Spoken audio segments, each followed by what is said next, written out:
Shards of ice exploded beneath Owen McCall's boot as he sprinted across the frozen lake, each crack a thunderclap in the roaring wind. His breath gasped in choking white clouds, and every muscle screamed to turn back. But then he saw them, two tiny faces pressed against the ice's underside, eyes wide with terror. Without a second thought, Owen hurled himself forward, fists hammering the brittle surface until it shattered in a spray of frost. Water surged around his legs, stealing his breath as he plunged into the darkness. Fingers clawed at the ice, panic flared hotter than the storm's fury. And then he felt their small, numb hands in his grasp. If that moment sent your heart racing, drop a comment below telling us where you're watching from, and hit subscribe to follow every twist of this incredible true story. Owen McCall's world had grown small and white.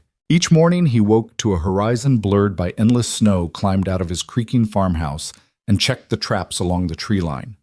His flannel shirt, patched at the elbows, was more decoration than function, and the wood stove's groan was a daily reminder that warmth was a precious commodity.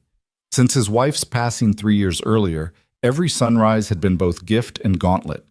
He rose for his 10-year-old son Leo, but he also rose into solitude. That morning began like the others. Owen shook the frost from his boots on the front stoop and stepped into the wind, each gust whispering through the broken window panes. The sky was a featureless gray, and the cavity of the lake beyond the barn lay untested, its ice still thin. He paused at the workbench to fill the old thermos with coffee strong enough to burn off the cold. Leo would be waiting for pancakes, or at least something warm, edible, and quick. Back inside, the kettle screeched as steam filled the narrow kitchen. Owen ladled batter onto a griddle, the sizzle echoing through the empty rooms. The farmhouse creaked under its own age, the boards shifting like bones in the throes of winter. It was the kind of place a man could grow roots in or be trapped by. Dad Leo's shout jolted Owen from his thoughts. The boy burst through the back door, snow spraying from his shoulders. His cheeks were pink hair, damp from the wind. In his small hand he held a scrap of paper white with frost, but unmistakably covered in tiny prints. Owen, look. Leo thrust the paper toward him. 2 sets of footprints, the shape of little boots, led straight to the lake, and then stopped. Owen's heart lurched. He set the pancake spatula. "It can't be," Leo whispered. "They stop right there." He pointed where the tracks vanished into smooth ice. Owen forced himself to breathe. "Show me," he said, voice low and steady, every fiber of his being snapping into focus. He grabbed his coat, shoved on mittens, and stepped into the storm, Leo close behind. They reached the barn, its doors yawning open to the wind. Beyond the frozen lake gleamed a mirror of lead. The footprints trailed out 2 sets side by side, 6-year-old prints unmistakably human, impossibly brave or foolish given the season. Owen's pulse pounded in his ears. Thin ice. No other tracks returning. 2 children stranded. "Owen, what if?" Leo's voice trembled. "Don't finish." Owen's jaw clenched. He scanned the tree line for any sign of small figures, any glimpse of someone stumbling or waving. Nothing. The wind whistled and snow-laden pines bowed as if offering a solemn hush. He took off running. The first step shattered the ice in a web of fractures. Frost sprayed his face. Panic fluttered in his chest, but he choked it down. He shouted, "Hello! Can anyone hear me?" His words were swallowed by the gale. Then came the faint cry, high and muffled, like a child's voice calling through a blanket. Owen dropped to his knees and pressed an ear to the ice snow clinging to his eyelashes. A sob. Another plead for help. He rose and slammed his elbow against the surface again and again. Each strike rent the ice in jagged lines until it gave way. Owen braced himself, then plunged through the crack. Freezing water engulfed him steel cold against his flesh, knocking breath from his lungs. He surfaced chest heaving and saw them, 2 little girls, hair plastered to their foreheads, eyes wide with terror. Their coats were thin gloves gone. They drifted where they'd fallen through. Without hesitation, Owen reached for one wrist, then the other, and with every ounce of strength pulled them to the shattered rim. Behind him, Leo hammered on the barn walls, frantic. "Dad! I called for help," he shouted, voice cracking. Owen raised his head and screamed, "2 girls! Lake need help!" Leo bolted for the emergency radio, his small form swallowed by the white. Owen dragged the twins onto solid ice and crawled back to shore muscles, trembling. He He sat in the snow, cradling them, shivering until help arrived in the form of paramedics, their siren a distant lullaby. The children were alive, miraculous amid that frozen wasteland. Later in the hospital's emergency room, Owen wrapped them in blankets. Frostbite had taken its toll, but no brain injuries. Leo sat beside him, clutching his father's hand. "Are they going to be okay?" he asked, eyes wide. Owen glanced down the hallway where doctors moved silently. "They will be," he said softly. "They're safe now." Yet safe rang hollow. Who were these girls? Where was their mother? The twins whispered their names, Rosie and Willa, but no family arrived. Only the hushed hum of hospital machinery and the echo of boots on linoleum. That night, Owen couldn't sleep. He stared at the lake through frost-edged windows, haunted by how close the girls came to death. But he also felt something else, the spark of purpose in saving lives, the fragile bloom of hope in the depths of winter. And so began the season Owen McCall would never forget, a winter that demanded more than survival, one that demanded the courage of a father who ran headlong into the storm. Owen's heart hammered so loudly he was sure Leo could hear it through the storm. He yanked open the back door and was swallowed by the whiteout boots sliding across 6 inches of fresh snow. The wind tore at his collar, roaring like some ancient beast as he sprinted across the yard, Leo's shivering form trailing behind him. Each step crackled snow crushed beneath his soles, and the gravity of those tiny footprints pressed in his mind with every stride, 2 sets of boots side by side leading out onto the lake, and then nothing. He reached the barn and wrenched the door open, slamming back the icy gust that threatened to drag him inside out.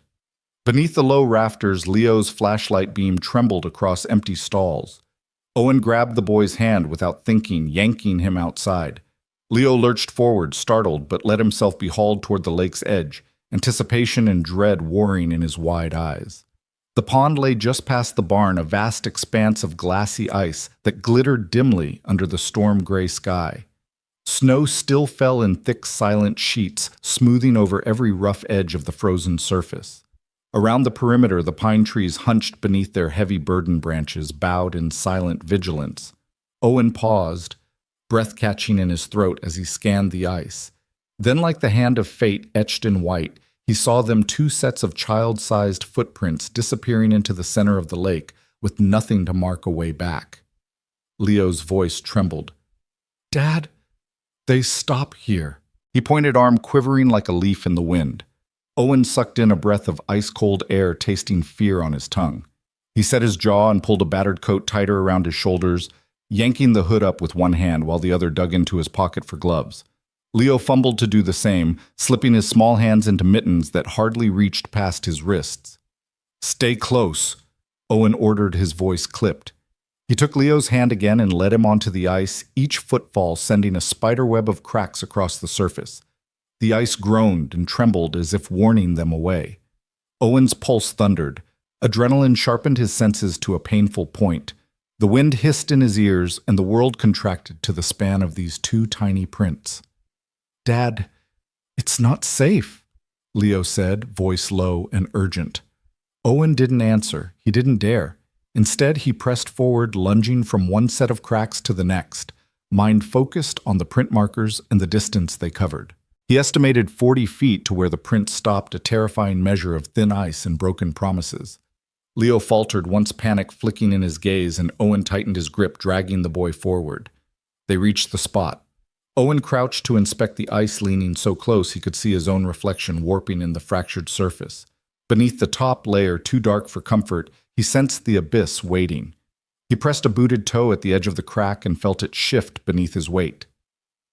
Thin, far too thin. "Leo," he said, voice low, "I need you to stay here. Promise you won't follow me." Leo nodded, tears freezing on his cheeks. "Promise," he whispered, stamping his feet as though to melt the fear away. Owen gave him a tight, quick hug, an echo of the warmth he fought to preserve, and then took a deep breath, the cold air burning his lungs.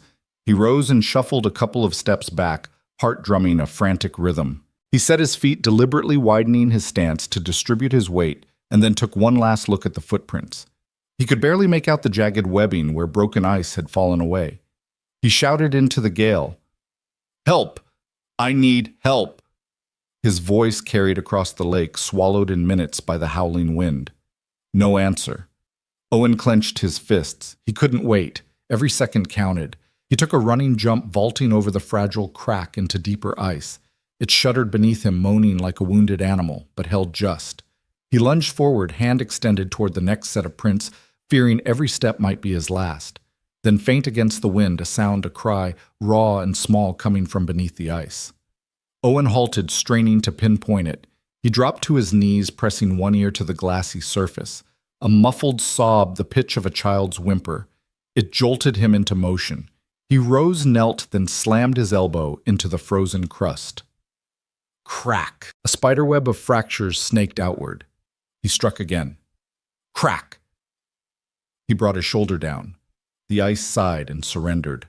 Water burst upward in a jagged spray, the air exploding in his face as the hole opened wide. Owen braced himself, limbs aching as cold water surged around his knees. He reached down, heart thudding so fiercely it threatened to blow clear through his chest. Beneath the surface, he saw them, two small figures pressed against the underside of the ice jackets, puffed like life rafts, eyes wide in terror. He thrust one hand through the opening, clawing at the slick underside. His fingers scraped icy glass until they found a slender wrist. He wrenched it free, adrenaline and fear fusing until all he knew was rescue. He hauled the first girl through the gap into his arms, water rushing back in to fill the void. He scrambled backward, sliding across the surface, and pressed both girls to his chest, one in each arm, toes skidding on the thinning barrier. Leo's shout crackled through the storm. Dad. Someone's coming. The emergency radio's static was audible even here. Owen didn't wait for rescue. He hoisted the girls higher, their small bodies limp with shock, and scrambled toward shore. With one final heave, he hauled them onto firmer ice, and then he collapsed in a tangle of limbs, face inches from snow. His lungs burned freezing agony racing through his veins, but he refused to let go. When paramedics arrived, lights flashing through the curtain of snow, Owen lay over the twins like a guardian. He whispered, "Don't let them get cold again," before darkness and pain stole his consciousness. Hours later, in the harsh glare of the emergency room, Owen pressed blankets around the shivering girls and sipped hot coffee. Leo sat beside him, face pale but bright with relief. "They're okay, Dad?" he asked, voice small.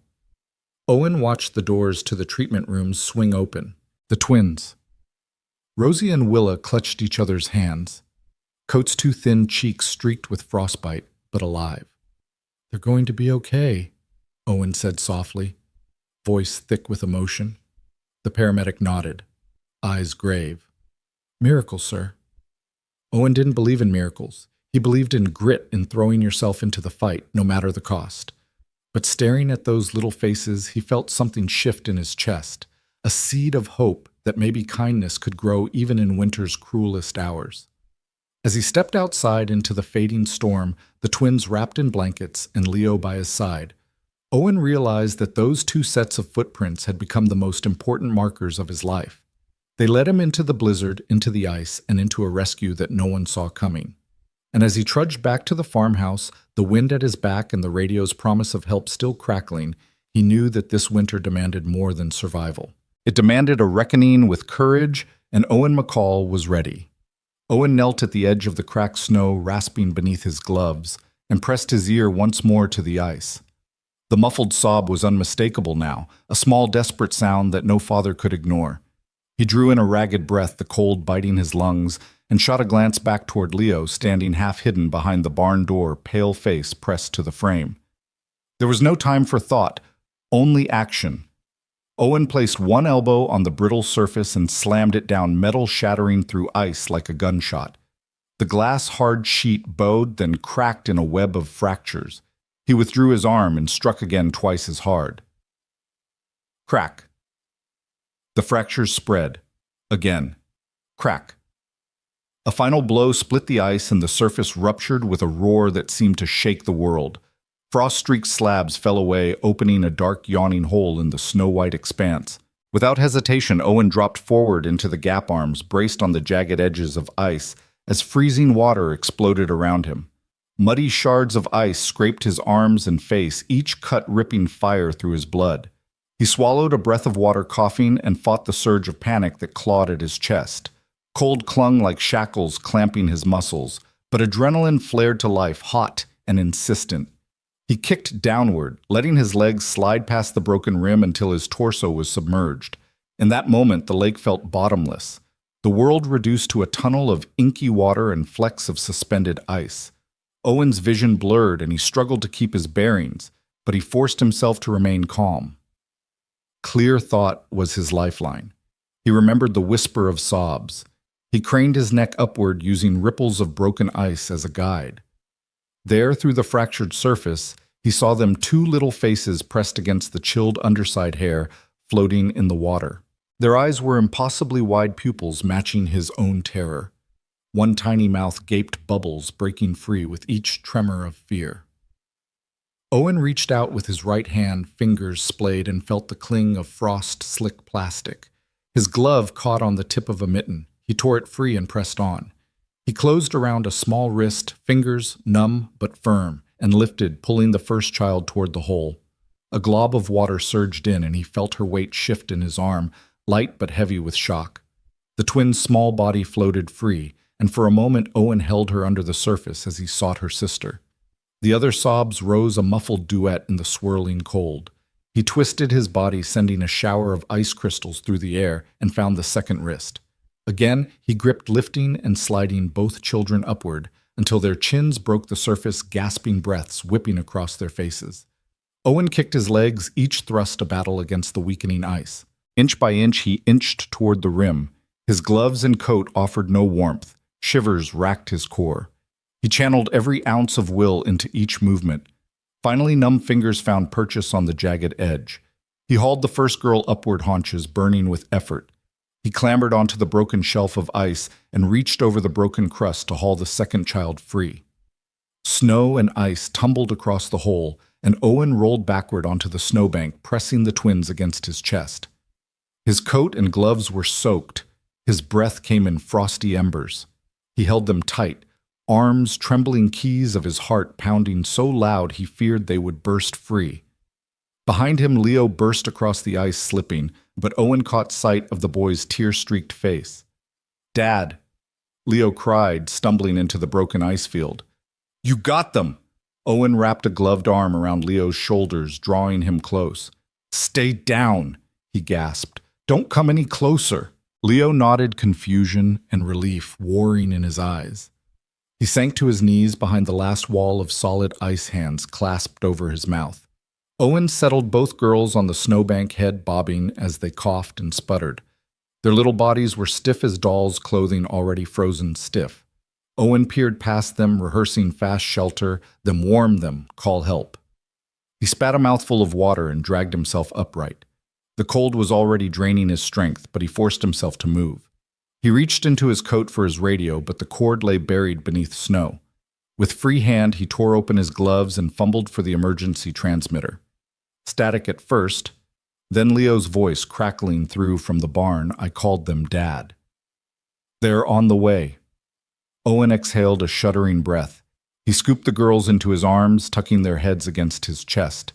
He left the hole in the ice unsealed, trusting that no one else would venture this far. He turned and staggered back across the fractured surface, each step precarious.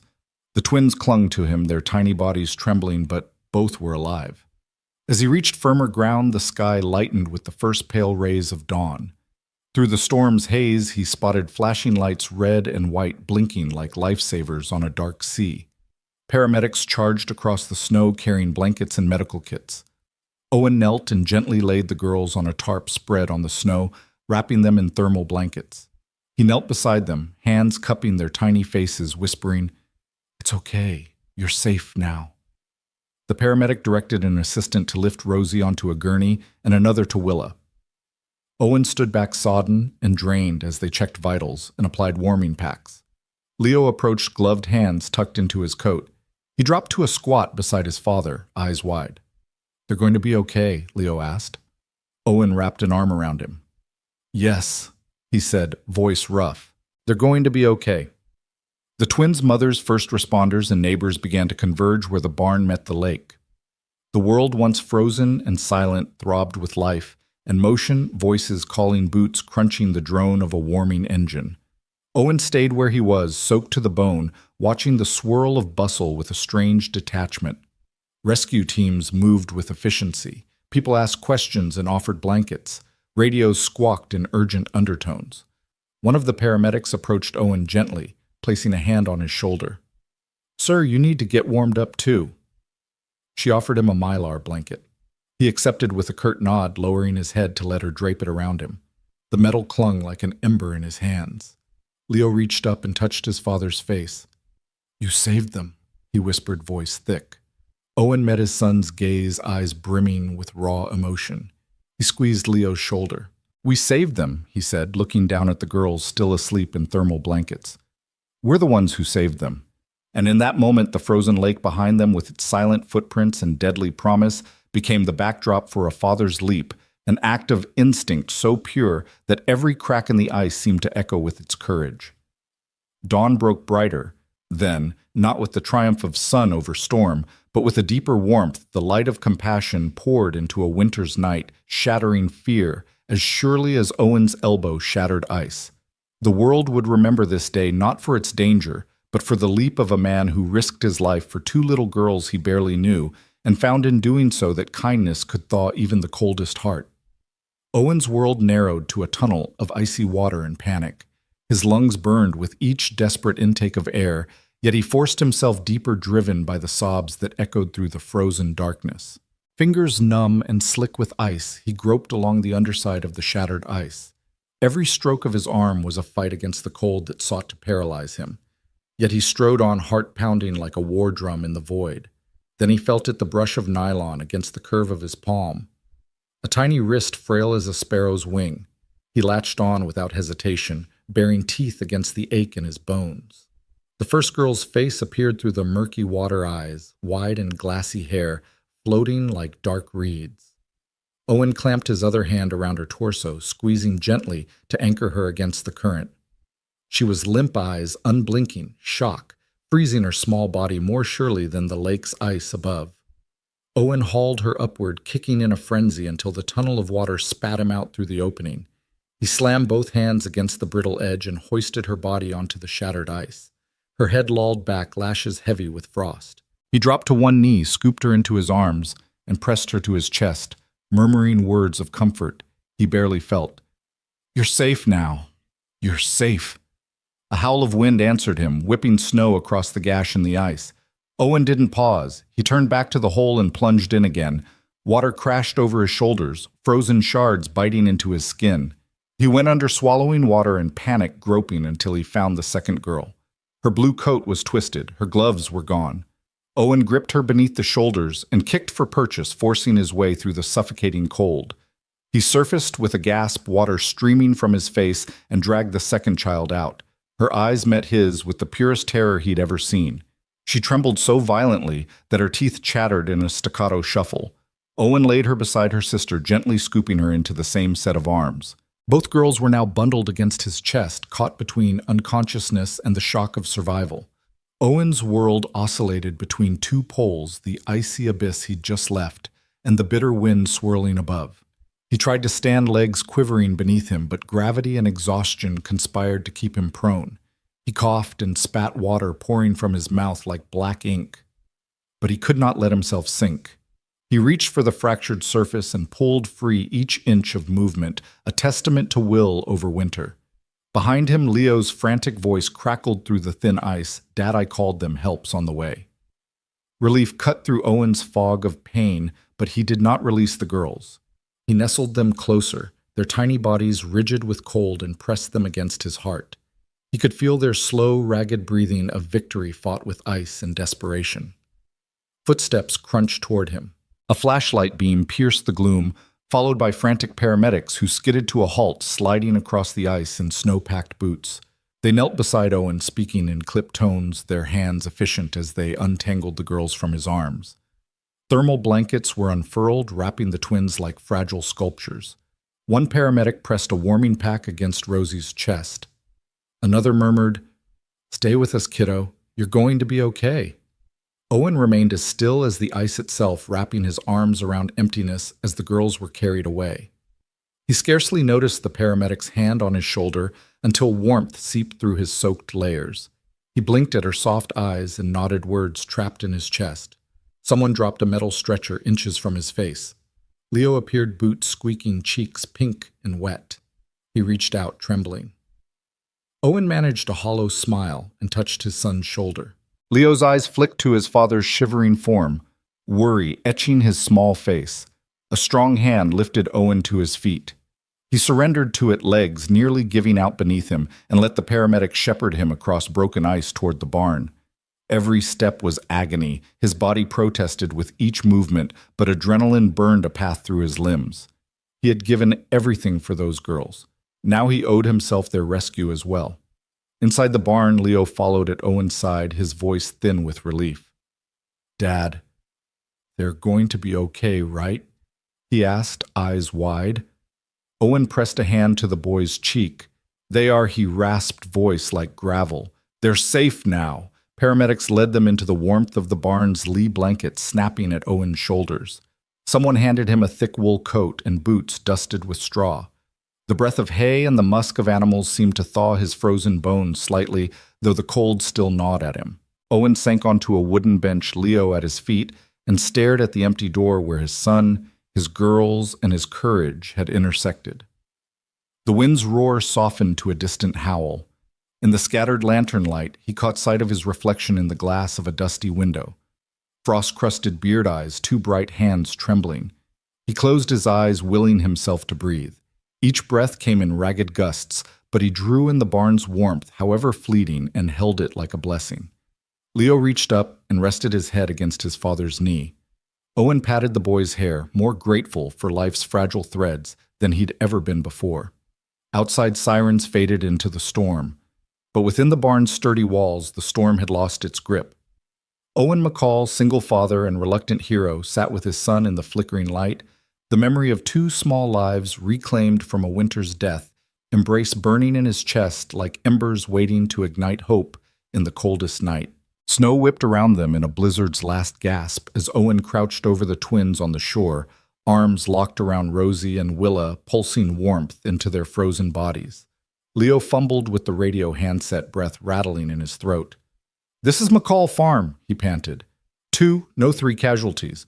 1 adult, 2 children, hypothermia, and possible frostbite. Coordinates barn, frozen lake. His small hand trembled, but his voice was steady enough. Owen didn't move. The twins were limp in his grasp, their pale lips like winter petals.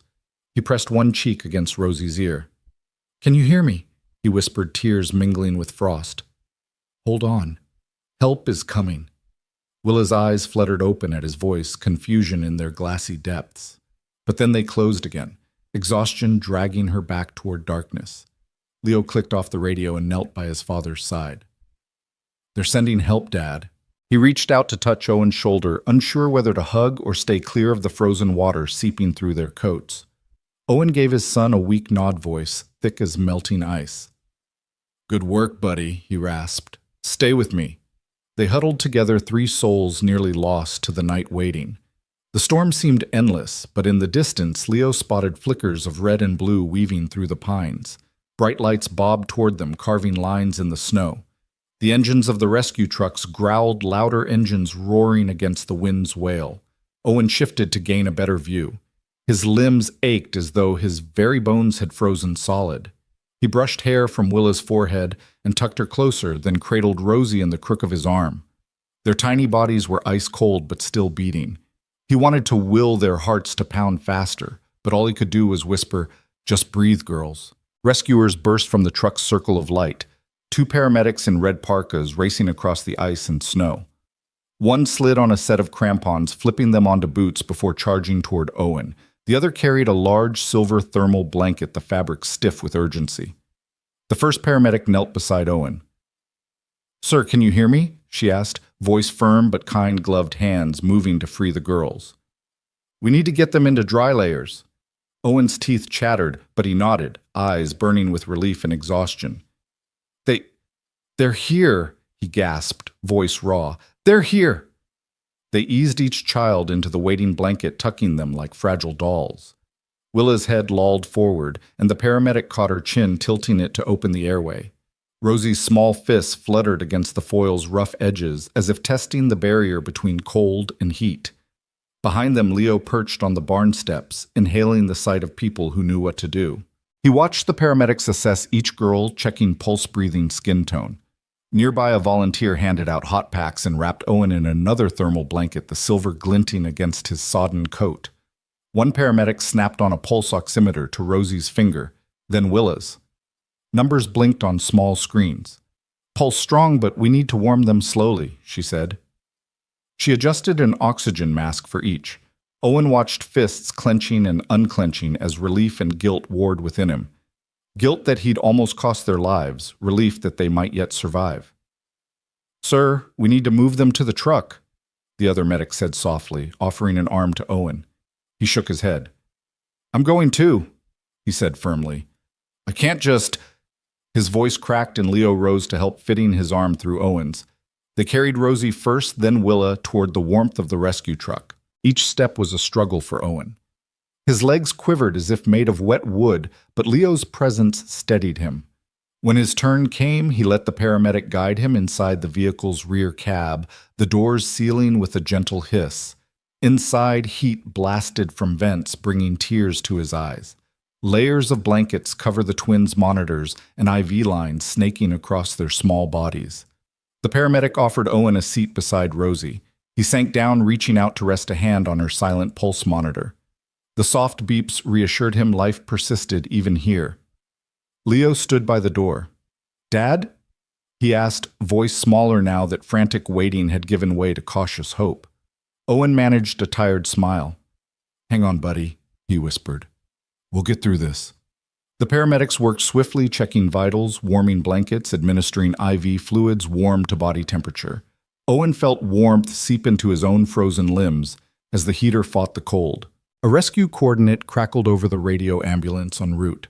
Outside the truck cab, the rescuer turned to Leo. "Come on, son. Let's get you warmed up too." He led Leo to another vehicle, offering cocoa and dry clothes. Leo hesitated, clutching the edge of the truck door. Owen eyed his son's pale face and said, "Go. I'm okay. Help is here." Leo nodded, relief flooding his expression, and left with the rescuer. Owen watched the boy's retreating form, heart aching with gratitude and fear. He turned back to the twins. Rosie stirred, lifting her head slightly. Her eyelids flickered, then fluttered. She looked at him with eyes bright and alive. He smiled through tears. "Hey there," he whispered. "Welcome back." Willa opened her eyes, next blinking confusion in her gaze melting into recognition. She managed a small whimper and reached out a hand. Owen grasped it, his palm warm against the cold. "That's my girl," he said. Moments later, the ambulance arrived. Paramedics transferred the twins onto stretchers and secured Owen in the passenger seat, Leo climbing in behind him, clutching a warm blanket. The engine roared to life, tires crunching over ice and snow as they barreled toward the hospital. Inside the moving vehicle, heat coursed through Owen's veins. He sat between his son and the twins, eyes on Rosie and Willa wrapped in blankets, heads pillowed gently. Leo reached over to hold his father's hand. "They're going to be okay," he repeated, more confident now. Owen squeezed Leo's hand. "Yes," he said, voice steady. "They are." His gaze shifted to the twins. "Thanks to you, buddy." Leo beamed, pride lighting his face. Outside the window, pines blurred by speed and falling snow, and Owen realized that tonight the frozen lake had tested him, and he had answered. The two girls at his side were safe, their lives reclaimed from darkness. And in that heated cab, surrounded by flashing lights and the hum of emergency equipment, Owen McCall felt a new warmth kindling in his chest, the knowledge that courage once kindled could thaw even the coldest winter night. The fluorescent lights of the emergency ward were harsh and unyielding, a stark contrast to the swirling snow and gloom Owen and Leo had just escaped. Owen sat on a hard plastic chair in the hallway, Leo curled on his lap under a borrowed blanket. The twin stretchers had already rattled by, disappearing behind double doors marked pediatric intensive care, swallowed quickly into a world of beeping monitors and hushed voices. Leo pressed his damp cheek to his father's chest. "Are they okay now?" he whispered, voice small. Owen stroked his son's hair, heart pounding from the storm of the lake to the quiet tension of the hospital. "They're in good hands," he said, though even he couldn't fully believe it. The memory of their tiny bodies submerged beneath the ice still burned behind his eyes. Doctors are taking care of them. A nurse in a crisp white coat approached, clipboard in hand. She cleared her throat. Mr. McCall Owen rose and Leo slid to the floor, resting his head against Owen's leg. "The girls' core temperatures are stable.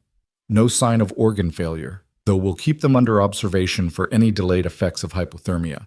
The frostbite on their fingers and toes is mild, just first degree. With proper warming and circulation therapy, they should make a full recovery." Owen exhaled, the breath sounding like a rasp in the corridor. "Thank you," he managed. "Can I see them soon?" The nurse glanced at Leo's dwindling form. "You can visit for a few minutes. The pediatrician will talk to you shortly once he reviews their labs." She offered a comforting smile that didn't quite reach her eyes. She'd seen too many crises to be surprised by this one. Owen nodded and followed her through the double doors.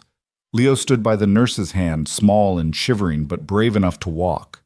They entered a hushed room where two little beds stood side by side, blankets and warming packs cocooning the twins.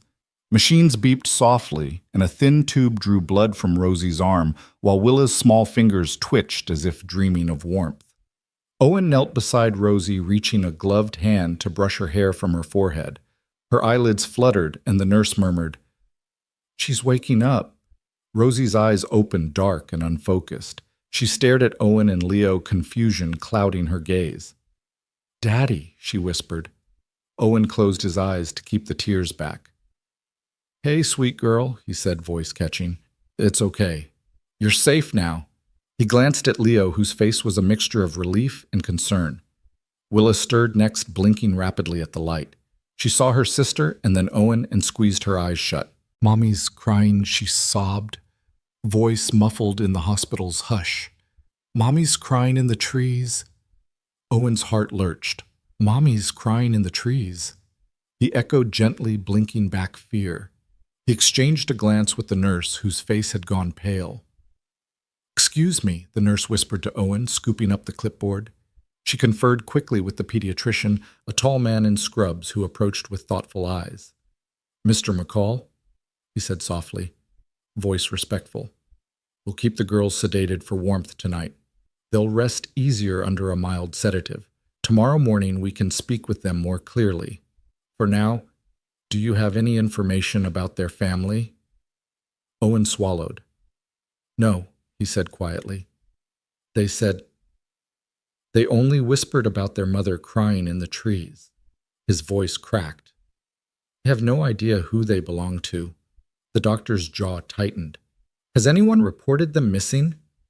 Owen shook his head. His mind raced back through the hours, Leo discovering footprints, Owen smashing the ice, the paramedics' arrival. No call for missing children. No frantic parents.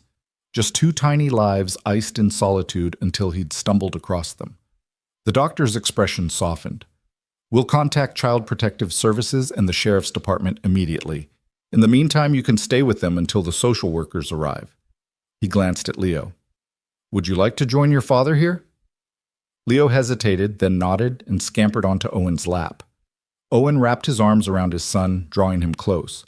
Rosie's breathing grew steady, a quiet rhythm in the sterile air. Willa's chest rose and fell in tandem, as if twins shared not just bodies, but life's internal beat. The hours ticked by in whispered consultation between staff and Owen. He learned that neither girl carried identification. Their clothes were generic, no labels sewn into collars. Blood tests revealed no unusual traces, no illicit substances, no markers for chronic illness. It seemed they'd slipped through the cracks, no school assigned, no pediatrician on file, nobody to call and demand their return.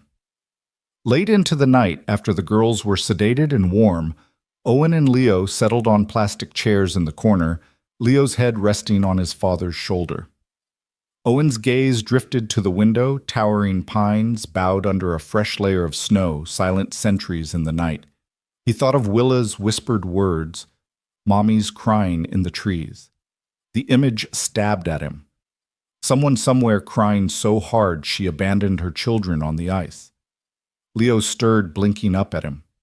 Dad, do you think they miss her? Owen swallowed the lump in his throat. I'm sure they do, he said softly. They're only 6. Losing your mommy even for a little while must be terrifying. He wrapped an arm around Leo, drawing him close. But they'll be okay. They'll have me and you until we figure out everything. Leo nodded, snuggling in. We'll keep them safe, right? Dad? Owen pressed a kiss to his son's hair. Right, he said firmly. We'll keep them safe. In the early hours, the social worker arrived, a kind woman with soft eyes and a gentle manner. She summoned Owen into the hall for questioning. Owen sat the social worker's questions clinical but compassionate. Do you have room in your home? Can you provide a stable environment? Will you cooperate with a full investigation? He answered each without hesitation. Yes, yes, absolutely. Because he'd seen their tiny bodies caught in the ice, heard their sobs muffled beneath the lake's surface. He'd risked his life for them. Now risk meant giving them his home, his heart, his all. When he returned, the social worker handed him a paper listing temporary guardianship emergency care plans and the promise that they would find the twins' mother or demonstrate that no fit guardian existed, in which case the girls might stay. Owen tucked the papers into his coat pocket and returned to the room. He found Leo asleep, head pillowed on Rosie's cot, one arm cast over Willa's blanket. The twins slept, too, monitors beeping a lullaby. The sharp hospital smell was fading, replaced by quiet hope. He knelt and gathered the children in his arms, one by one. Rosie's hair fell in wisps over her forehead. Willa's eyelashes fluttered. He kissed each in turn. We'll figure this out, he whispered. His voice carried all the weight of his promised protection, shelter, love. The silent questions remained. Who was their mother? Why had she sent them out onto the ice alone? Why did no one search? But Owen set them aside for now. Tonight he would hold them close, wipe their tears, and give them the safety they'd lost. When dawn touched the ward's windows, Owen led Leo and the twins out into a quiet corridor. Nurses and doctors offered reassuring nods, their eyes filled with respect. The twins were safe. He, a single dad for them, as much as for his son, would see to that. Back in the snow-swept dark of the driveway, Owen paused before the burning taillights of the hospital van. He looked at Leo standing beside him, looked at the twin girls bundled in blankets, and made a silent vow, no matter the questions that clung to their past, he would answer their need for family, for love, for a place where they belonged. And in that vow, the silent questions found their answer not in mysteries solved tonight, but in a father's arms wide enough to hold 3 little lives and a home open to the possibility of healing lost souls under one warm roof. Owen awoke to a wind that sounded like a freight train tearing through the pines.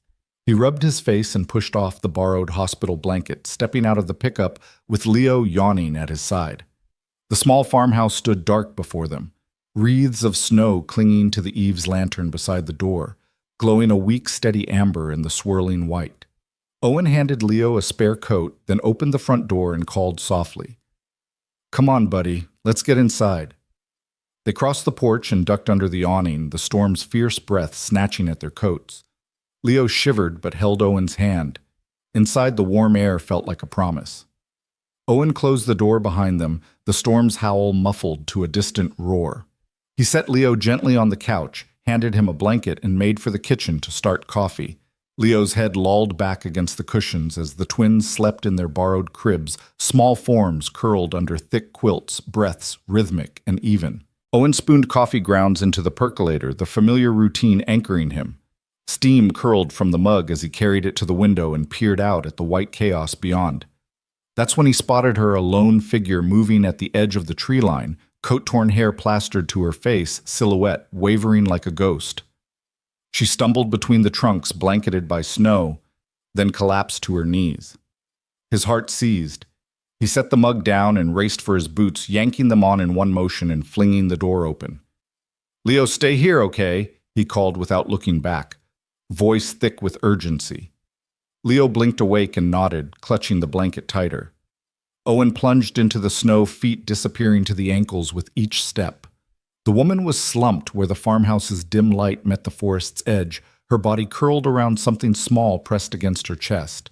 Snow fell in thick sheets and her coat sleeve was torn a crimson smear on white. He called out, "Hey, are you all right?" She lifted her face, eyes wild and rimmed with red. Relief wavered with terror across her features. She pressed her lips together before answering voice hoarse, "Please, my girls." Owen knelt beside her. "It's Owen McCall. Are you the twins' mother?" He glanced at the bundle in her arms, a small blanket hooded tight. She rocked back and forth, shivering, and cradled the bundle with trembling arms. "Yes, yes," she said, voice cracking. "Mara Lowell, please.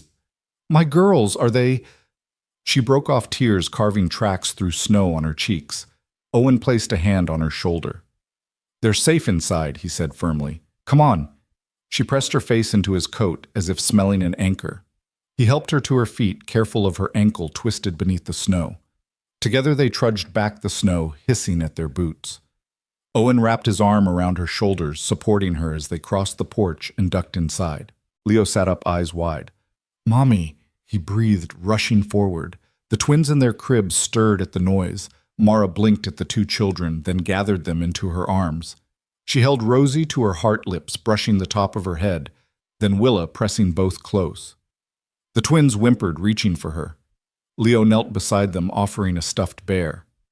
Mara sank to the floor in a heap of snow-damp fabric, rocking with a sob. "I'm so sorry," she croaked. "I'm sorry." Her coat lay open, revealing cuts on her hands and legs, a smear of blood on the blanket she'd wrapped around herself and the girls. Owen knelt before her, unbuckling his own coat to drape over her shoulders. "Let's get you all warm," he said, voice steady. "Coffee's on. Blankets are coming." Leo dashed for extra quilts stored on a bench by the hearth. Mara watched him, expression torn between gratitude and self-loathing. She leaned her forehead on Rosie's downy hair, tears falling onto the pink puff of Willa's cheek. The fire crackled as Owen set 3 mugs of hot cocoa on the coffee table. The sweet steam rose into the room's hush. Mara took one hand shaking as she clutched the mug to her chest. Leo climbed into her lap, wrapping his arms around her neck. The twins nestled against her side, silent but alert eyes flicking between mother and new surroundings. Owen watched from the doorway, heart tight. The storm raged beyond the windows, but inside the world felt fragile and sacred. Mara's sobs subsided into soft rattles. She glanced up at Owen. "Why did you—" "I didn't ask for this." He shook his head. "No one did. But when I find kids in danger, I don't ask permission." He crossed the room, kneeling beside her. He placed a gentle hand on her arm. "No judgment. Let's get you safe." Mara lifted her chin, eyes blazing with shame and relief. "I thought I was protecting them, taking them away. But I was too scared to think." She closed her eyes, shuddering. "My husband. He was dangerous. He threatened me, said he'd take the girls if I didn't do what he wanted. I ran. I thought I could hide them in the woods, keep them safe." Owen listened, gaze soft. "You were doing your best." He offered her a tissue. "You didn't know how bad the ice was," he added gently. She dabbed her eyes, wincing at the cold. "I didn't mean for this." She gestured to the children nestled against her. "I never wanted to put them in danger like that." Leo looked up, big eyes moist. "Mommy, we were so scared." His voice trembled and he reached for her. Mara gathered him and the twins into a renegade embrace. "I'm so sorry," she whispered. "I'm so sorry." Her voice cracked, then fell silent as the children clung to her. Owen knelt beside them. "You brought them here," he said quietly. "They needed help, and you got them help. That's what matters." She looked at him, gratitude and grief warring in her gaze. "I don't know where to go," she admitted. I can't go back. He'll find me if I do." Owen glanced at his worn coat, at Leo sleeping soundly against Mara's chest, then back at Mara's hollow eyes. "You don't have to decide that right now," he said. "You've got a roof, a warm bed, food, and people who care. We'll figure out the rest." Mara nodded, leaning heavily against him. "Thank you," she whispered. "Thank you for not judging me." He gave her shoulder a gentle squeeze. "Family's complicated," he said. "Sometimes you have to do things you regret to protect those you love. He stood and moved to the hearth, coaxing flames higher with a poker. The fire's glow spilled across the room, casting golden light on worn pillows and a mismatched sofa. As the storm pounded the walls, Mara tucked the twins deeper into their quilt and sipped cocoa Leo curled in her lap. Owen brought in an extra blanket and draped it over them, then slid onto the couch beside Mara, careful not to crowd. He picked up a thrown slipper from Leo's foot and put it by the heater to dry, then settled back. Silence settled over the farmhouse, not empty but weighty with the night's revelations. Mara gazed at the fire eyes unfocused. Leo yawned and rubbed his eyes, warmed by the cocoa. Rosie and Willa's small snores soon joined the fire's crackle. Owen exhaled tension in his shoulders, easing. He glanced at Mara. "Get some rest," he said softly. "We'll talk in the morning." She nodded, exhaustion overtaking her resolve. He stood and retrieved another blanket from a chest, folding it neatly at the foot of the sofa. "If you need anything," he added, voice gentle, "just call." Mara looked at him, gratitude and fear mingling behind tears. "Thank you," she said again. He raised a hand. "Get some sleep," he repeated. Then he slipped away, leaving Mara to the warmth and her children's breathing. Outside, the storm raged on, but inside the McCall farmhouse held a fragile peace. A mother reunited with her daughters, a son shielded from fear, and a father determined to see them safe. In the icy heart of winter, a new chapter unfolded, one of mercy, forgiveness, and the hope that sometimes the fiercest storms lead to the greatest rescues. The kitchen smelled of roasted chicken and fresh bread, a cozy sweetness that chased away the chill of the storm lingering at the windows. Mara stood by the counter, hair still damp and coat hanging by the door, as she cradled Rosie in one arm and Willa in the other. Tears tracked down her cheeks in slow rivulets, laughter bubbling up in uneasy bursts as she rocked them gently, whispering, "Oh, my babies, my babies." Her voice trembled with relief and disbelief. Leo patted forward in his bare feet, clutching two worn stuffed animals, a faded bear and a floppy rabbit. He knelt beside his mother, offering them with a shy smile.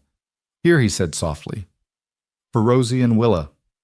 Mara wiped her eyes and accepted the bear, placing it in Rosie's small hand, then set the rabbit in Willa's lap. The twins reached for the toys, fingers still stiff, and hugged them close. Leo beamed as though he'd just given them the world. Mara looked at him, gratitude blazing in her eyes. "Thank you, Leo," she whispered, brushing a lock of hair from his forehead. He shrugged, eyes serious, then scampered toward the stove where Owen was stirring the roasting pan's juices, humbling himself before stepping around to fetch 2 mugs of hot chocolate. Mama Leo said, offering a mug to his mother. "Here, it'll warm you right up."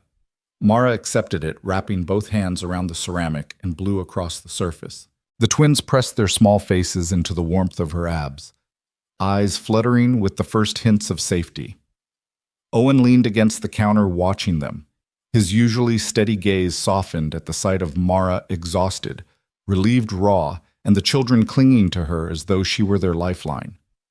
4 people bound by tragedy and chance. He cleared his throat and dipped his spoon into the roasting juices, tasting the promise of a meal and a future. Mara took a careful sip of the cocoa, warmth spreading through her chest. She glanced at Rosie, whose eyes were half-lidded with sleep, and Willa, who poked at the rabbit's ear. "They need rest," Mara said, voice hushed. "They've been through so much." She set the mug down with a gentle clink. "I'll get their blankets," Owen offered, disappearing down the hall. Within moments, he returned with 2 thick quilts, folding them around the twins one by one. Rosie's small frame melted into the warmth. Willa's soft sigh echoed relief. Mara stood and adjusted the quilt, smoothing the folds as though she could stitch reality back together with her hands. She looked at Owen, attempting a smile that trembled at the edges. "Thank you," she said, voice catching, "for everything." Owen nodded, expression unreadable but kind. "I couldn't just leave them out there." He paused, then gestured at his son. Leo helped too. He kept his head and called for rescue. Mara knelt and touched Leo's shoulder. "You were so brave," she murmured. He blushed and ducked his head, then peeked up at her with a smile. "I just did what you do for me," he said. Mara's breath caught. "You're a good boy, Leo McCall." She ruffled his hair, then rose and stood before the stove where a pan of gravy bubbled. "Let's get some dinner on the table." She moved with cautious strength, hands busy, mind busy, heart, weaving a fragile safety net around these children. In the dining nook, Owen placed a platter of golden chicken-roasted potatoes and steaming green beans. The wooden table was sturdy and scarred rings of past meals etched into its surface. Leo helped Mara guide the twins to the table, Rosie and the high chair Willa in the booster. Leo slid into his own seat, and Owen sat beside him, always protective, always watchful. Mara ladled gravy onto the plates before dishing out chicken. The twins' hands reached for small forks, uncertain at first, then more confidently as hunger overtook them. Leo offered each twin a potato, guiding Rosie's fork, and cutting small bites for Willa. "Here you go," he said. The twins tasted the food, eyes widening in surprise at warmth and flavor. Mara watched them eat, expression a mix of joy and sorrow. "They've never had a warm meal before," she whispered to Owen. "Only cold slices and day-old pastries." Her voice shook, but she swallowed the lump in her throat. Owen shook his head gently. "Not anymore." He reached across and placed a hand on her arm. "They're ours tonight." Mara met his gaze, tears pricking again. I don't even know how to be a mother," she admitted. "I was so terrified She trailed off, shuddering. Leo looked between them, worry flickering in his eyes. "Mommy," he said softly, "you're doing great." His innocence cut through Mara's guilt like a blade forged in love. She blinked and pressed her lips together to hold back fresh tears. Rosie looked at Mara with solemn eyes, then whispered, "Mommy." Her small voice echoed around them. Mara leaned close, suspending the world with a single look. "I'm here, sweetie," she said, voice steady. Willa clutched the rabbit tighter and nodded, eyes shimmering with trust.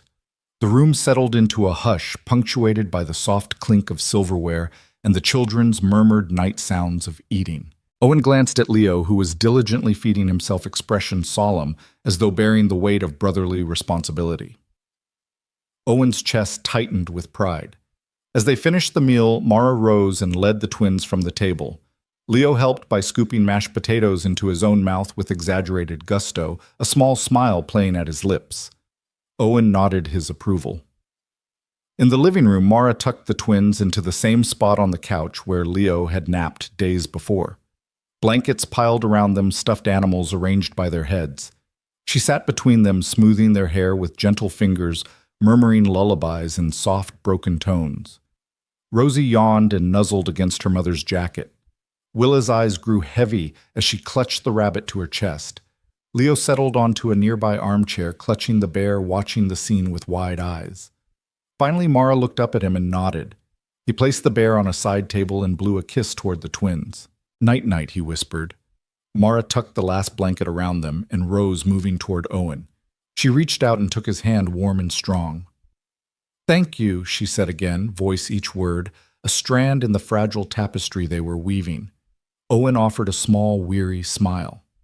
"They're part of our family now," he said quietly. "We'll figure it out." Mara nodded, eyes shining. Together. She glanced down the hallway where Leo waited, silhouette small in the lamplight. "We have to stay together." She leaned into Owen's side, resting her head against his shoulder. He wrapped an arm around her, pulling her close. He could feel her trembling, not from cold, but from the enormity of love and fear and redemption that unfolded here. In that humble farmhouse, 4 hearts, once broken, began beating in unison, bound by courage, compassion, and the promise of second chances. Outside, the storm loosened its grip, the wind's howl fading to a whisper. Inside, laughter and quiet tears mingled, weaving a new story. One where a single dad's bravery, a boy's dependable kindness, and a mother's fragile hope coalesced into a family forged in winter's most perilous hour. And in the glow of the hearth, they found something deeper than survival, the simple, profound miracle of belonging. Snow still clung to the eaves and the pines beyond the farmhouse when Owen heard the first rumble, deep, mechanical, impossible, in a place where the wind usually reigned supreme. He glanced out the kitchen window just in time to see a convoy of 10 black SUVs carving tire tracks through the fresh snow, inching down his driveway like a dark parade. Their polished hoods gleamed in the weak winter sun-tinted windows, hiding faces he knew nothing about. Mara stood beside him, drying dishes at the sink. Rosie and Willa crept after her, clinging to the skirts of her mother's wool coat like two little shadows. Leo perched on the counterlegs, swinging eyes wide. Owen put a firm hand on Mara's arm. "They're from the Lowell family office," he murmured, voice flat as ice. "They want you back in the city." Mara swallowed, palms turning white around the dish towel. I'm not going anywhere with them," she said, voice trembling. "Not after what they did." Owen nodded. "We keep them safe here." He stepped outside before Mara could protest, Leo trailing behind him. The SUVs ground to a halt in synchronized precision engines, idling like beasts in a barn. Doors popped open and heavy-coated men stepped onto the snow breath pluming in the cold air.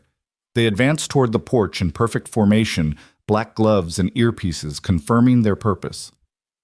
Corporate emissaries, not law enforcement, here to seize an asset rather than serve justice. At their lead stood a man in a long charcoal overcoat, silver hair, slicked back cufflinks glinting. He removed his gloves and approached Owen with the cool poise of someone accustomed to getting his way. "Mr. McCall," he said, voice smooth and controlled. "I'm Grant Sutherland, representing the Lowell family office. Mrs. Lowell's board of directors has authorized our team to retrieve her and her children immediately."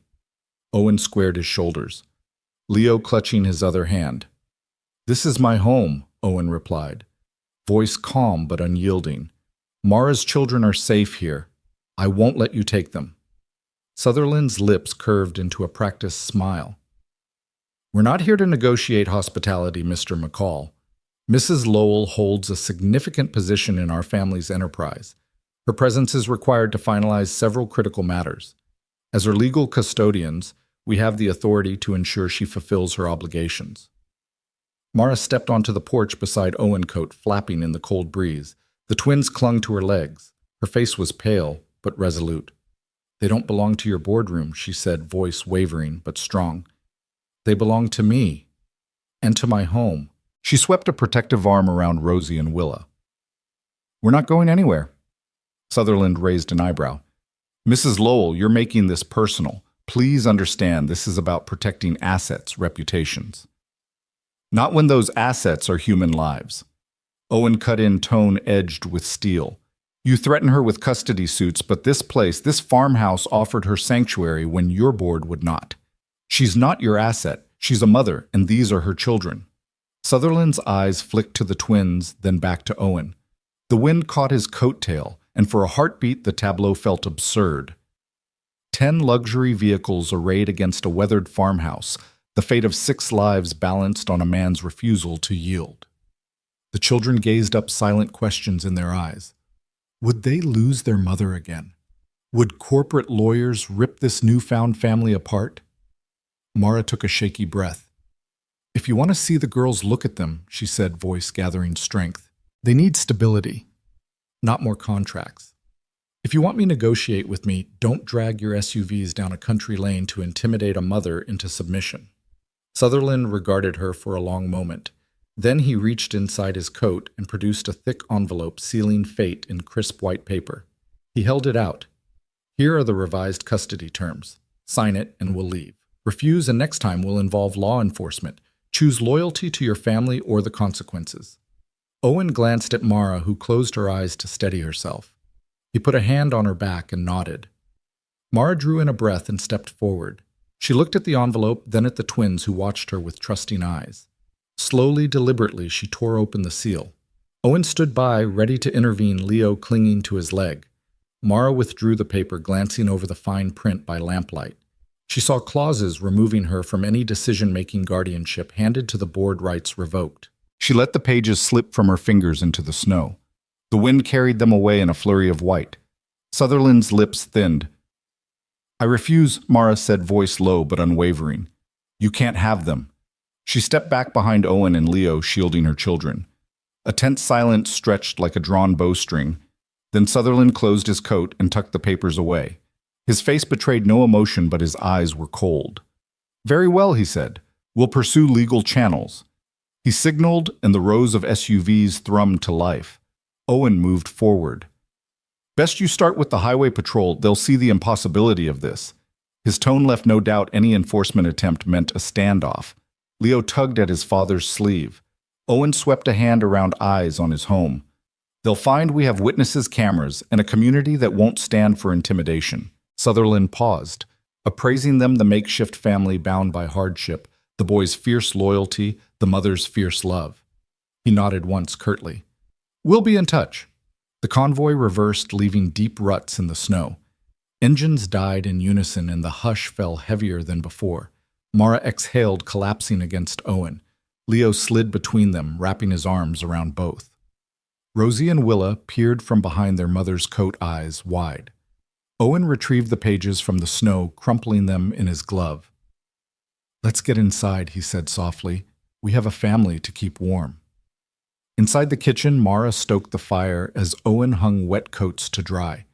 Leo lined up the twin stuffed animals on the windowsill, arranging them as cautious sentinels. The wind moaned beyond the walls, but within there was laughter, quiet, grateful, and the sound of plates set on the table. Mara poured hot cider into mugs, offering one to Owen, one to Leo. She watched Leo cradle his bear, and the twins sip eagerly. Her gaze softened. This is home, she said, raising her mug in a quiet toast. We're safe here. Owen clinked his mug against hers. Here we answer only to each other, he replied, voice warm. Not to corporate coldness. Mara smiled, tears glinting. Leo piped up his voice, bright family first. And in that humble farmhouse kitchen, 4 souls once broken, once alone knit themselves into a family, stronger than any boardroom decree, bound by love, courage, and the unshakable truth that home is where the heart refuses to yield. Mara stood in the blue pre-dawn light, her breath steaming as she gazed at the old barn. Its timbers were weathered and gray, the roof sagging in the center, but to her it was full of promise. She wrapped her arms around herself, remembering the night they'd found refuge here, and how Owen had handed her a cup of hot cocoa without a question. Now, with the twins and Leo sleeping safely inside the farmhouse, she was ready to repay that kindness tenfold. That morning, Mara made her way to the kitchen, where Owen was already stirring coffee. The twins sat at the table, sketching plans in crayon, while Leo organized a row of toy fire trucks, as if marshalling a brigade. Mara took a steadying breath. I've been thinking, she said quietly, pouring herself a mug. The warmth spread through her hands. I don't want to just stay here. I want to build something that helps families who've been through what ours has. Owen raised an eyebrow, curiosity brightening his features. Go on. I have access to funds from my mother's foundation, Mara explained, voice firm. They're earmarked for family support programs. I want to use them to turn that old barn into a crisis sanctuary, a place where parents and kids can find shelter, counseling, a hot meal, a bed, a haven. Owen studied her over the rim of his mug. His gaze traveled past the farmhouse to the barn's silhouette against the pale sky. You're serious? As a heart attack, she replied, and the edges of her lips curved into the first genuine smile he'd seen in weeks. Word spread fast. By the next afternoon, neighbors arrived bearing 2x4s, plywood sheets, and galvanized nails. Volunteers in flannel shirts and insulated work pants formed a welcoming committee. The retired schoolteacher who'd taught Owen years ago, the single mother who ran the community garden, a high school carpentry teacher with a truck full of tools. Leo watched in wide-eyed wonder as they offloaded ladders, wheelbarrows, and stacks of timber. Rosie and Willa appeared from the farmhouse doorway, clutching the crayons they'd used to sketch playrooms and quiet corners. Mara and Owen stood on the barn's cracked threshold, surveying the scene. We'll need a structural plan, Owen said, rubbing his chin. Roof beams, foundation checks. I've arranged for an architect, Mara interrupted, pulling a set of blueprints from her coat pocket. The plans were annotated in her neat script: intake office, counseling rooms, children's corner, family kitchen. She handed them to Owen, whose rough hands delicately smoothed the drawings. I want a place that feels safe, not institutional. Warm wood, natural light, spaces for art and play. Owen nodded. Vision expanding beyond the battered barn. We can add skylights on the south side. It'll flood the center with daylight and raise the floor joists to keep moisture out. Together they called out instructions. Volunteers measured walls and marked studs. Children ran between stacks of lumber, exclaiming over how the old barn was becoming a giant fort. Dan, the retired schoolteacher, hammered notice boards on the exterior wall for community announcements and job postings. The high school carpentry class arrived next, led by Ms. Logistis. Perez their tools clinking in a practiced chorus as they cut beams for the interior framing. Over the following days, the barn shed its decay. The roof was stripped down to rafters and rebuilt with sturdy beams. Volunteers handed Mara cups of steaming coffee and sandwiches wrapped in foil. Leo perched on a ladder's lowest rung, surveying the progress with pride, while Rosie and Willa painted colorful flowers on a salvaged plank, destined to become a welcome sign. Inside, Mara surveyed the newly insulated walls. She ran a hand over the wood finger-tracing pencil marks that would become doors and windows. "I want a big communal room," she said to Owen, her eyes shining. "A place where families can gather, share meals, and feel less alone." Owen grinned. "You got it. We'll build a long table right down the center." As the frame took shape, Mara met with the local counselor who planned to offer free sessions once the space was enclosed. The community garden group pledged to supply fresh produce for the kitchen. The school agreed to hold after-school art classes in the children's corner. Every promise felt woven into the barn's very bones, each handshake a plank in the foundation of this new haven.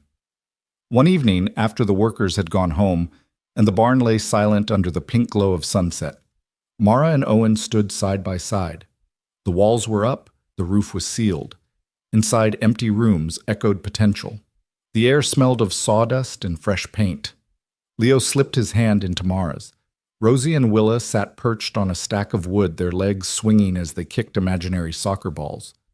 Mara closed her eyes, letting the moment fill her. "Look what we've done," she whispered.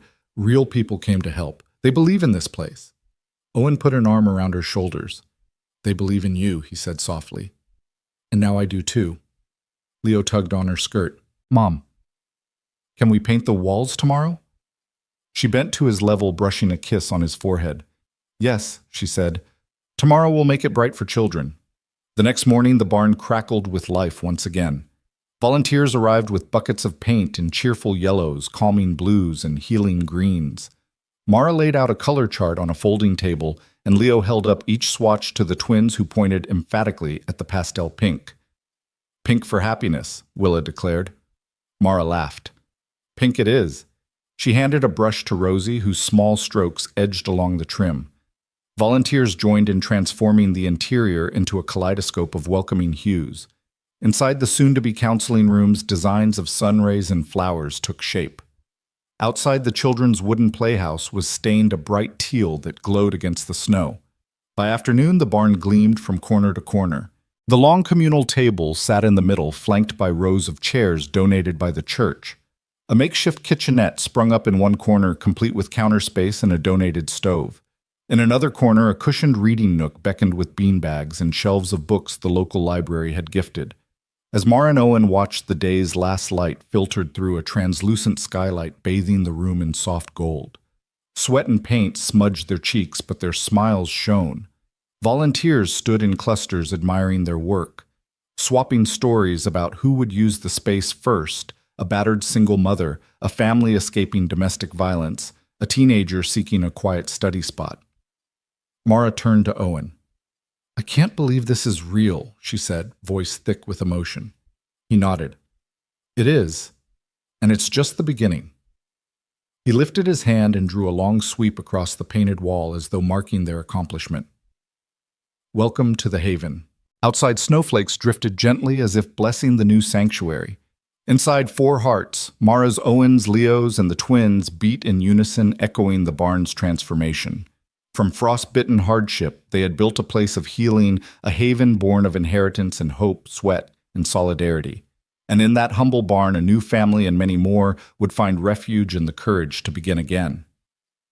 The fire crackled in the hearth, casting dancing shadows across the rough-hewn walls of the barn-turned sanctuary. Lanterns hung from sturdy beams, their soft amber glow mixing with the flicker of flame to paint every face in warm light. Outside, the snow lay heavy and silent, covering the world in white. But inside, laughter and whispered gratitude filled the air. Mara knelt at the hearth's edge, pulling from her pack a pair of leather work gloves, their palms worn smooth with use. "I wasn't sure this would fit," she said, holding them awkwardly by the fingertips. "I found these in my mother's old toolbox. She wore them when she taught in the refugee camp. I want you to have them." She held the gloves out to Owen, who rose from his chair and took them, gently running calloused fingers across the supple leather. "These are amazing," he said quietly, nearly in awe. He turned them over, examining each seam. "With these I can build 1,000 things." He slipped his hands into the gloves as the twins Rosie and Willa peered from behind his legs, wide-eyed and curious. Leo perched on a sawbuck bench beside the tree, clapped once, the sound echoing in the rafters.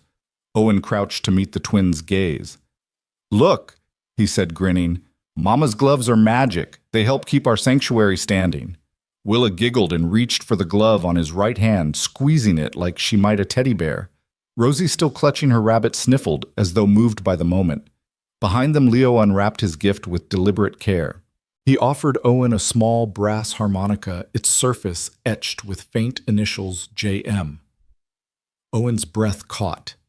He recognized the gift in an instant. It was his father's harmonica that he hadn't thought of in years. "My grandmother found it in a box of things you left behind," Leo said, voice soft. "She thought you might like to play it again." Owen lifted the harmonica, brushing soot from its surface. This was Dad's," he whispered, turning it in his hands as though seeing a lost friend. He raised it to his lips and blew a single trembling note that hung in the barn like a prayer. It was wobbly at first, then steadied into a plaintive melody that wrapped everyone in its gentle ache. Mara's eyes glistened with tears. "That was beautiful," she said. Rosie and Willa clapped in delight, twins in perfect unison, their tiny hands making the only applause that mattered. Leo beamed, pleased that his gift had touched his father so deeply. Next came the twins offering 2 hand-painted snow globes, their glass spheres filled with tremors of faux snow swirling around miniature scenes inside. One held a model of the sanctuary barn with a tiny family painted on its porch. The other captured the frozen lake under a pale moon, 2 little girls' footprints etched in the surface.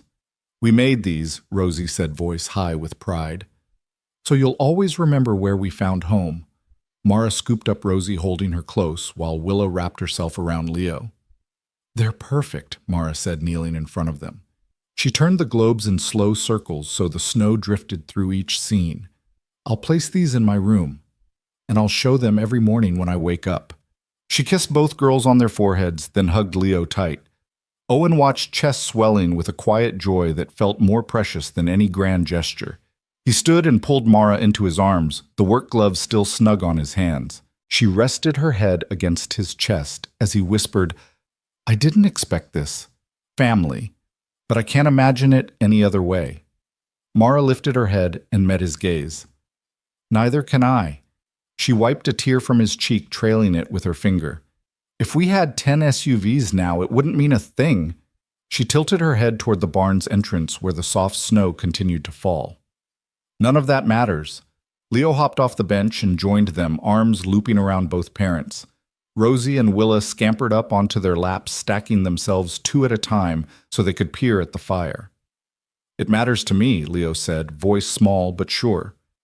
"Not the SUVs, but this." He swept a hand across the circle of warmth, the worn wooden floorboards, the glowing lanterns, the family they'd built. Owen smiled and tousled Leo's hair. "You're right, bud.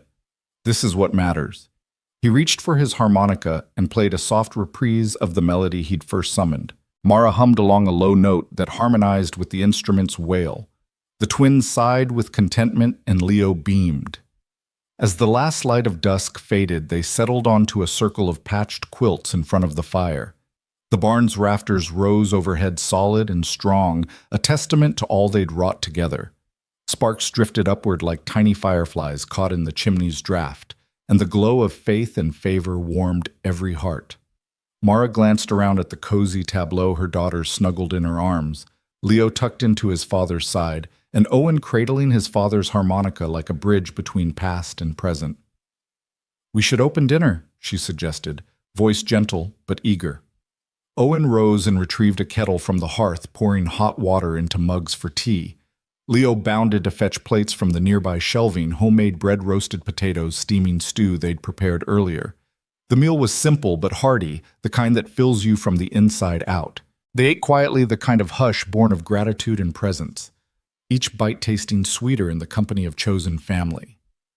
No one spoke of the corporate convoy that had rattled their peace days before, or the boardroom battles Mara had left behind. Tonight was about the here and now, the warmth of a fire, the glow of new beginnings, and the knowledge that sometimes the greatest gift you receive is the family who stands by you in the storm. When the meal concluded, Owen lifted his harmonica for one final tune, a gentle lullaby that carried hints of home and hope. Mara sang softly, voice quivering like the snow outside the window panes. The twins closed their eyes, drifting toward sleep. Leo's head nodded against his mother's shoulder. In the peaceful aftermath, Owen set aside the harmonica and passed Mara her gloves. "For tomorrow," he said, "when we keep building." She slipped them on, wearing them as she had intended, not to work the land but to help shape their future. They extinguished the lamps and let the fire die down to embers. In the gathering darkness, they each found a spot on the quilts, huddling close for warmth. The barn was silent, save for the creak of settling wood and the soft breathing of children at rest. As they drifted to sleep, Mara clutched the snow globe of the sanctuary to her chest, tracing its painted walls and footprints. Owen's last thought before warmth and peace carried him under was that even in a world of corporate coldness and winter's bite, the fragile bonds they'd forged in frost would hold them through any storm. The frost that once scarred the lake's surface had melted into memory by early spring. Owen McCall stepped onto the gravel path leading to the barn-turned sanctuary, now proudly named The Haven, and paused to take it all in. Tulips braved the still cool earth along the walkway, tulip petals unfurling like quiet smiles in the dawn light. Behind him, the old farmhouse wore its new paint gentle sage green, while the little wooden porch light glowed softly, powered by solar panels installed months ago. Beside it stood the promise post, a tall pine stake festooned with waterproof prayers and vows. "I promise to listen even when words fail me. I promise laughter. Even through tears, I promise to keep this light on." Mara Lowell, bundled in a lightweight jacket, joined him on the steps. In her arms, twin blankets swaddled Rosie and Willa, 6-year-olds, no longer trembling in the cold, but singing snippets of show tunes under their breath. Leo McCall bounded ahead, trailing his favorite fire truck toy as he surveyed the half-finished playground equipment, a tire swing hanging from a sturdy beam, a sandbox waiting to be filled, a small climbing wall painted a bright robin's egg blue. He turned at the sound of feet to wave at Mara, then dashed toward the twins who giggled when he tugged on their blankets. Owen's gaze drifted to the barn itself.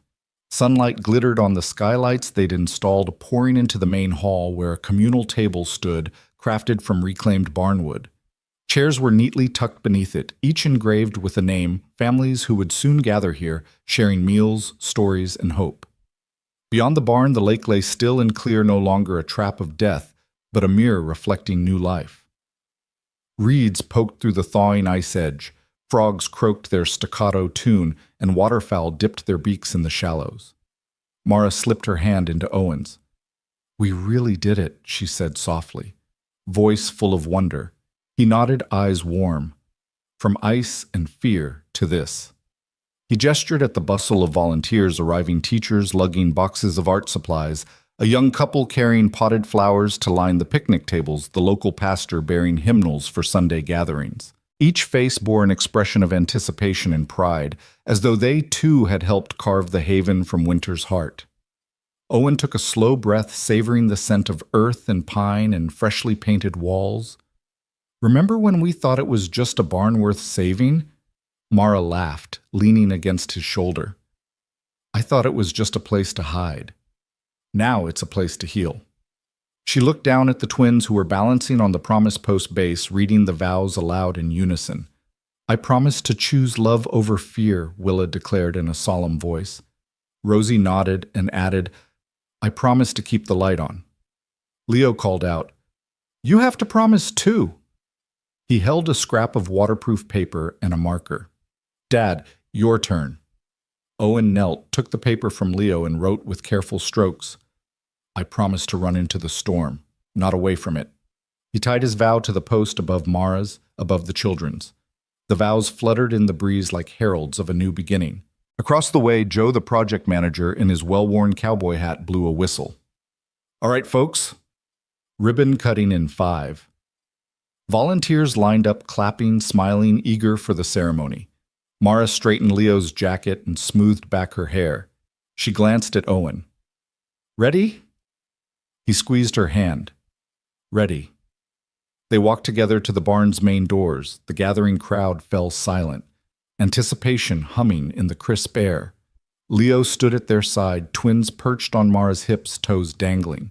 A bright ribbon stretched across the threshold, tied to 2 stakes embedded in the thawed earth. The pastor stepped forward, offering a quiet blessing that spoke of renewal, community, and the power of kindness. Then Mara and Owen each took a pair of scissors and together snipped the ribbon. It fluttered free, tumbling to the ground like a promise fulfilled. Cheers rang out. Mara caught Owen's eye, and they shared a smile so full of gratitude it could have warmed every soul present. Leo leapt forward to dash inside, crying, "Race you to the sandbox!" Rosie and Willa hopped down to follow, laughter trailing behind them like a banner of hope. Inside the barn, sunlight shone through the skylights onto the round table. Mara and Owen moved to the center, arms around each other. "Welcome home," Owen said, his voice carrying both pride and humility. Families streamed through the doors, a mother with a young son clutching a broken toy, a pair of sisters who had found refuge at a shelter and now sought a quiet place to rebuild. Each swipe of the door held a story of hardship, a heart in need of shelter, and each arrival was met with a smile, a handshake, and a place at the table. Neighbors guided guests to warm mugs of cider and the long row of name tags etched in Wood McAllister, Tron Garcia, Muhammad. Each name represented a family now connected by shared experience. The twins ran ahead to the art corner where an easel waited with paints and canvases. Willa dipped a brush in bright yellow. Rosie added strokes of lavender, and soon their canvases told stories of ice broken and light found. Leo joined them, adding flames of orange to represent the porch light that had guided them home. Outside picnic tables held bowls of chili stacks of cornbread and platters of fresh fruit from the community garden. Volunteers served plates with ease, laughter rising above the hum of conversation. Mara and Owen moved through the crowd, handing out bowls, shaking hands, offering hugs. Each embrace felt like the closing of a circle, from the frozen lake's nightmare to this spring day's renewal. By afternoon, the sanctuary's first session began. A mother taught her children coping games in the children's room, while a volunteer counselor hosted a circle for parents to share stories over coffee. Mara sat in on both, absorbing each word, feeling the balm of empathy and shared strength. Owen dropped into a corner to play the harmonica once more. A quiet tune rose above the chatter, a testament to the promise his father's instrument had carried across the ice and into the future. As winter's white gave way to spring's green sparkle in the pines, the haven became more than a place. It became a heartbeat that quickened for every child who felt safe, every parent who felt heard, every volunteer who found a purpose in kindness. When the day's events wound down, Mara, Owen, Leo, Rosie, and Willa stood on the porch steps once more, their silhouettes framed by the lingering glow of the barn's lanterns. They faced the promise post and the porch light, both beacons in the darkness, now symbols of resilience and community. The snow around them had melted into slushy puddles, but the memories of frost remained, the frozen lake that nearly stole them, and the courageous leap that saved them. Mara reached for Owen's hand, and Leo slid between them, twins clinging to each of their arms. "We did it," Mara whispered. "We built something real." Owen nodded, gazing at the light pulsing above them. "We did. And it will keep burning as long as we choose to keep it on." Rosie raised her hand and flipped the porch light switch off and back on again, the bulb flickering then steadying in its glow. "Promise we'll never turn it off," she declared. "We promise," they all replied in unison. 5 hearts in tune. The wind rustled the trees beyond, carrying the promise of new growth, new stories, and new courage. The lake, now thawed, reflected the barn's lights like a mirror of hope. In that reflection, they saw themselves a single dad, a desperate mother, 3 children, and a community knitted together by the power of compassion and second chances. And as the sun dipped toward the horizon, painting the sky in gold and blush, They lingered on the porch, hand in hand, proof that even the darkest winter with its ice and fear could give way to the light that leads home. They stood in that light, ready for whatever came next, undaunted, unbroken, and forever guided by the simple truth that kindness kindles miracles, where once there was only ice.